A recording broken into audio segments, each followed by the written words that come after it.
The Galaxy S20 Ultra is Samsung's biggest Android phone and it lives up to its name.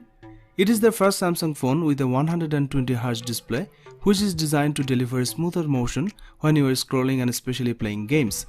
You can also toggle between 60Hz and 120Hz in settings, which will come in handy if you want to save battery life. Samsung's 6.9-inch display will push the boundaries of your finger's reach, but it won't feel much bigger than the S10 Plus.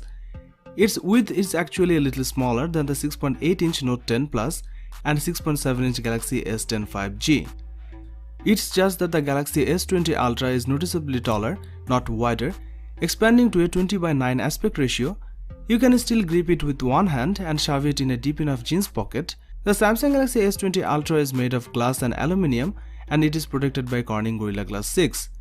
The specs of this smartphone rival the likes of laptops, meaning it's more than you will ever need. The internal specs are all top of the line: a 7nm chipset, Qualcomm Snapdragon 865 in the US or Samsung's Exynos 990 in the UK and Europe, 16GB of RAM, 512GB of internal storage and a microSD card slot for expandable storage.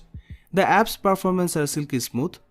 The S20 Ultra isn't a pure gaming phone, but it matches the Asus ROG Phone 2 and Razer Phone 2 with a silky smooth 120Hz refresh rate.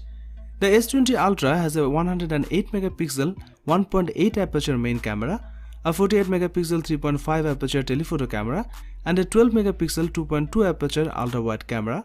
There's also a time-of-flight depth camera on the back aiding portrait photos and 3D scans, and a 40MP selfie camera on the front.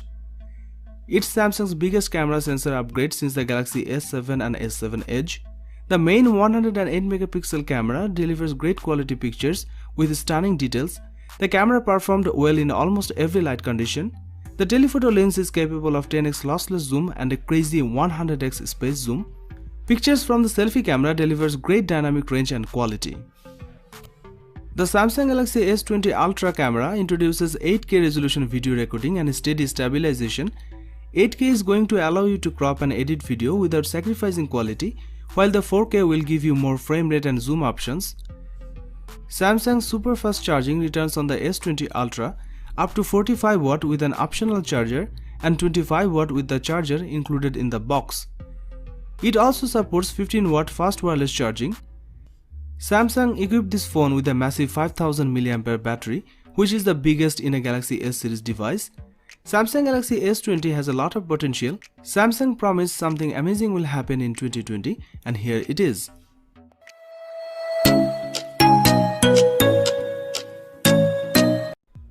The Sony Xperia 1 Mark II comes with a 6.5-inch display that has a 4K resolution. It's a HDR OLED panel. However, the company has included a new feature that will allow for a 90Hz effect on the screen, but it doesn't seem to use an actual 90Hz panel.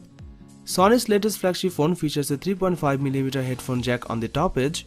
The design is glass on the front and back, both of which are protected by Corning Gorilla Glass 6 technology, and it will come in either black or purple. It also has a full bezel at the top rather than a notch or punch hole. Inside the Sony Xperia 1 Mark II, there is a Qualcomm Snapdragon 865 chipset, which is one of the very best processors on the market. It offers some strong performance and be able to cope with all the tasks that most other top-end phones can do. The phone comes with 8GB of RAM to keep it running. Storage-wise, you have got 256GB of space to play with here, and that's expandable with a microSD card. 5G is one of the big talking points of Xperia 1 Mark II. There's no 4G only variant of this phone. The camera is another area Sony's put a spotlight on. The camera includes a 12MP main sensor, a 12MP telephoto one with 3x optical zoom, and a 12MP ultra-wide sensor, alongside a 3D time-of-flight sensor that will offer groundbreaking autofocus technology. It's using a technology that Sony developed for its alpha range of cameras, and the aim here is to give you the best shot through stronger autofocus. This technology can completely autofocus and auto exposure calculations at 60 frames per second, while the camera itself can take 20 shots in burst mode each second. But Sony claims it improves autofocus for low light conditions as well as in everyday shooting. The phone can also record video in 4K HDR at up to 60fps. Pictures are amazing with this camera with stunning dynamic range and color accuracy. On the front of the phone, there's an 8MP selfie camera, and Sony announced they have made significant improvements for front-facing shots. Sony has also made some big improvements to the battery on this device by increasing it to 4000 mAh on the Sony Xperia 1 Mark II, up from 3330 mAh on the Xperia 1. There's also fast charging here that will allow for up to 50% charge in 30 minutes.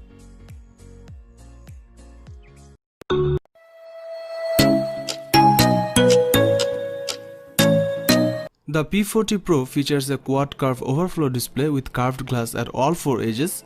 There are still very thin bezels at the top and bottom. The 6.58-inch screen on the Huawei P40 Pro has a resolution of 1200 by 2640. Huawei has increased the refresh rate of the screen to 90 Hz, which is faster than the 60 Hz of its previous phones, but not quite as fast as competing handsets like the S20 and Oppo Find X2 Pro that offer a 120 Hz display.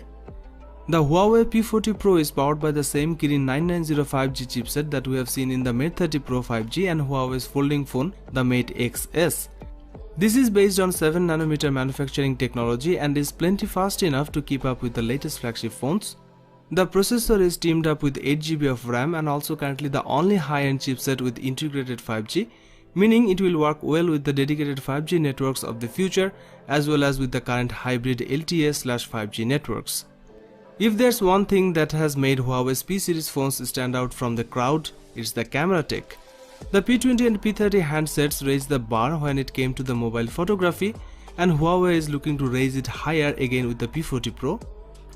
On the rear section, the Leica branded camera setup composed of a 50MP primary and 40MP ultra-wide cameras and a 12MP telephoto camera that's capable of 5x optical zoom or 50x digital zoom. There's also a time-of-flight sensor for creating bokeh effect in portrait mode shots. With the P40 series, Huawei is debuting its XD Fusion engine, which uses AI to optimize your photos. Huawei was one of the first manufacturers to get on board with AI, and the results on the P40 Pro are impressive. The phone can remove friends from a picture and even reflections that appear when you are trying to photograph anything that's behind a glass. The P40 Pro also features impressive zooming capabilities, and Huawei isn't shy talking about that. Low-light photography has been a strong point for Huawei, and the P40 Pro doesn't disappoint on that front. The P40 Pro's rear camera layout is capable of shooting Ultra HD 4K video at up to 60 frames per second, as well as super slow motion at up to an eye-watering 7680 fps. Both modes are available on the ultra-wide and wide cameras. Up front is a 32MP selfie shooter backed up by laser-guided autofocus. The 32MP selfie shooter is able to capture lots of detail and color in almost all lighting conditions. The Huawei P40 Pro is equipped with a 4200 mAh battery, which should last you a full day of moderate to heavy uses. It supports 40W fast wired charging as well as wireless charging and reverse wireless charging.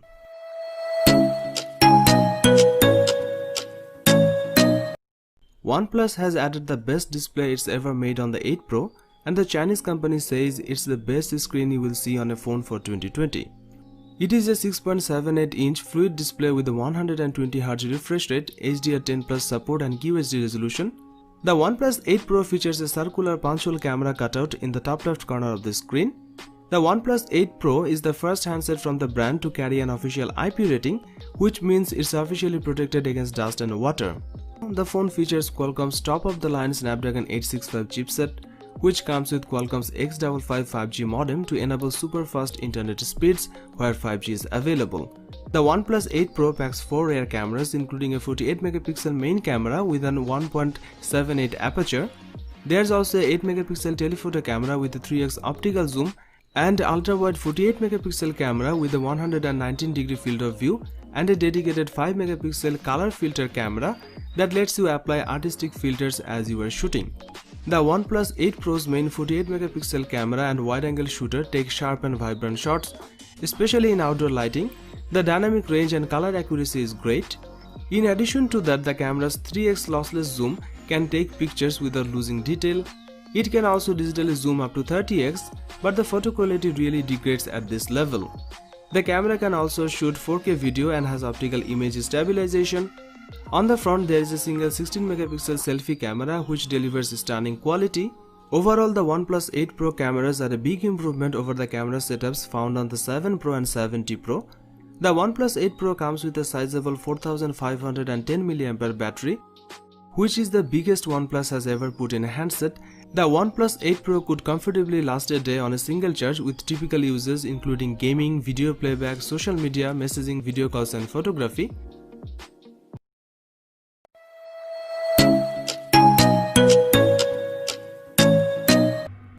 It have a 6.78-inch display that packed with many features to enhance your viewing experience.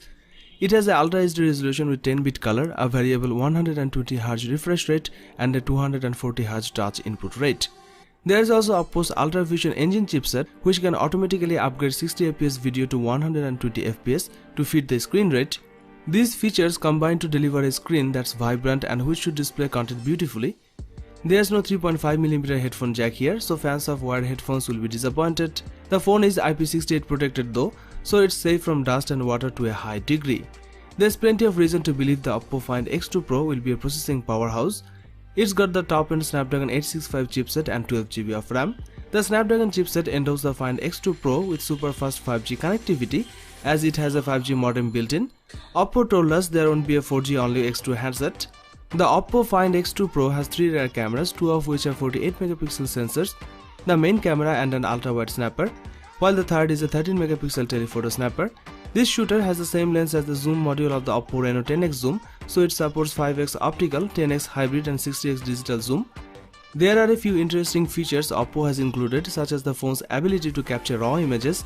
RAW files capture more brightness and color information than regular JPEG images, giving you more scope to process them in editing software. And an autofocus system based on Sony's alpha cameras. There's also 4K video recording at up to 60fps. On the front of the phone, there is a 32MP front-facing camera in the cutout segment. Overall, the Find X2 Pro produces excellent exposure and captures a good amount of detail, even in overcast weather. Colors are accurate and lean more towards the realistic side rather than being oversaturated. In terms of battery life, you are getting a 4260 mAh power pack, which would normally be pretty generous for a flagship phone. Although because of the large screen and high-end display tech, it may not actually last very long. The Oppo Find X2 Pro uses Oppo's 65W fast charging, which will apparently get the device from empty to 100% in 35 minutes or less.